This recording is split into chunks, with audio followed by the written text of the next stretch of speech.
नमस्कार मंडळी, मी आपले खूप खूप स्वागत करते माझ्या ऋतिकाज किचन स्टोरीज या चॅनलमध्ये. सणसूद म्हटली की आपल्या डोळ्यासमोर पहिली येते ती पुरणपोळी. पण बऱ्याचदा पुरणपोळी फाटते किंवा कडक होते. म्हणूनच आज मी तुमच्यासाठी घेऊन आली आहे अगदी मऊ, लुसलुशीत आणि काठापर्यंत पुरण भरलेली पुरणपोळी आणि त्यासोबतच बेत पूर्ण करणारी झणझणीत कटाची आमटी. चला तर मग सुरू करूयात. त्यासाठी लागणारे साहित्य: मी एका भांड्यामध्ये 2 छोटे ग्लास हरभऱ्याची डाळ घेतली आहे. त्यामध्ये पुरेसं पाणी ॲड करून 1 चमचा हळद आणि 1 चमचा तेल घालून ही व्यवस्थित शिजायला ठेवलेली आहे. हवं तर तुम्ही कुकरला पण लावू शकताय. छान अशी उकळ आलेली आहे. त्यानंतर हे पाणी मी सेपरेट एका भांड्यामध्ये ओतून घेतलेलं आहे आणि हे पाणी आपण कटाच्या आमटीला वापरणार आहोत. त्यानंतर आपल्याला मसाला बनवायचा आहे कटाच्या आमटीसाठी. त्यासाठी मी घेतला आहे बारीक चिरलेला कांदा, भाजलेले तीळ, खोबरं, आलं, लसूण, शहाजिरं, साधं जिरं, धने, लवंग आणि वेलदोडे. तर हे व्यवस्थित भाजून घेऊन मी आता याची एक पेस्ट बनवून घेणार आहे. छान अशी बारीक पावडर याची झालेली आहे. आता आपण फोडणी घालणार आहोत. त्यासाठी एका भांड्यामध्ये 3 ते 4 चमचे तेल गरम करून घेतलं आहे. त्यानंतर 1 चमचा मोहरी छान तडतडली की 1 चमचा जिरं आणि नंतर अर्धा चमचा हिंग घातलेला आहे. नंतर 4 ते 5 कढीपत्त्याची पानं घालायची आहेत. कटाची आमटी म्हटली की कढीपत्त्याची पानं हवीच हवी. आणि त्यानंतर 1 चमचा तिखट आणि 1 चमचा मीठ आणि त्यानंतर जे पाणी आपण काढून घेतलं होतं ते यामध्ये घालायचं आहे. आणि त्यानंतर चवीपुरता गूळ मी घातलेला आहे. त्यामुळं गोड अशी छान चव येते. त्याचबरोबर 2 ते 3 चमचे चिंचेचं पाणी आणि बारीक केलेली आपण पावडर ॲड करणार आहोत. आणि अशा प्रकारे आपली कटाची आमटी इथं तयार झालेली आहे. त्यानंतर पुरणपोळीच्या कणिकासाठी मी इथं 4 चमचे गव्हाचं पीठ, 1 चमचा मैदा घेतलेला आहे. मैदा यासाठी की लवचिकपणा येतो कणिक मळताना आणि पुरणपोळी मऊ होते. 1 चमचा हळद, 1 चमचा मीठ आणि 1 चमचा तेल घालून मी हे व्यवस्थित मळून घेणार आहे. हे कणिक जेवढं तुम्ही मळाल तेवढं पोळी मऊ होते. यात लागेल तसं पाणी मी ॲड करून छान असं एकसर एक गोळा करून घेणार आहे.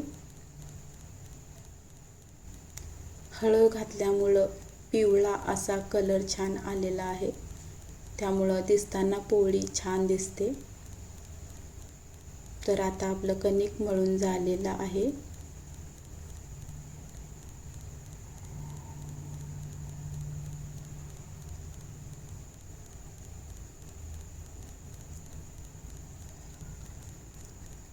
आता पुरण तयार करण्यासाठी ज्या मापानं आपण हरभऱ्याची डाळ घेतली होती तेवढ्याच प्रमाणात बारीक चिरलेला गूळ घ्यायचा आहे आणि शिजलेल्या डाळीत मिक्स करून हे दोन्ही शिजवत राहायचं आहे. हवं असेल तर तुम्ही यामध्ये वेलचीची पूड किंवा जायफळ किसून घालू शकता. शक्यतो गुळाच्या पदार्थामध्ये जायफळ पावडर घातली तर ती छान चव लागते. इथं बघू शकताय गूळ पातळ झालेला आहे आणि पाणी आलेलं दिसते. हे पाणी पूर्ण आटेपर्यंत आपण ढवळत राहणार आहोत. हे ढवळत राहणं उपयोगाचं आहे, कारण जर आपण ढवळलं नाही तर ते खाली लागू शकतं, भांड्याला करपू शकतं. आणि तुम्ही बघू शकता यातलं सगळं पाणी आटलेलं आहे आणि छान एकत्रित असं डाळ आणि गूळ शिजलेला आहे.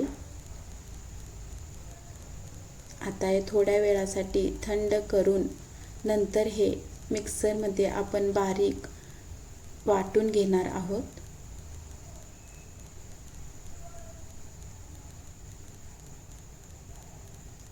इथं तुम्ही बघू शकताय बारीक असं पुरण मी वाटून घेतलेलं आहे. त्यानंतर आपण आता पुरणपोळी लाटणार आहोत. त्यासाठी छोटासा एक कणकेचा गोळा घेऊन त्याला खोलगट भाग करून त्यामध्ये पुरणाचा गोळा घालून हे छान अशी गोलसर पोळी लाटायची आहे. सैल हातांना आपल्याला लाटणं वरून फिरवत राहायचं आहे, त्यामुळं गोलसर असा आकार येईल आणि पोळी फुटणार नाही. छान गोल अशी पोळी आपली लाटून झाली आहे. आता ही तव्यावरती टाकताना आपल्याला एक ट्रिक यूज करायची आहे.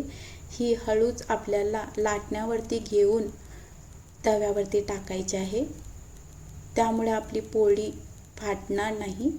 बऱ्याच जणांची तक्रार असते की पोळी तव्यावरती टाकताना फाटते, तर तुम्ही ही ट्रिक नक्की ट्राय करून बघा आणि मला कमेंट बॉक्समध्ये सांगा.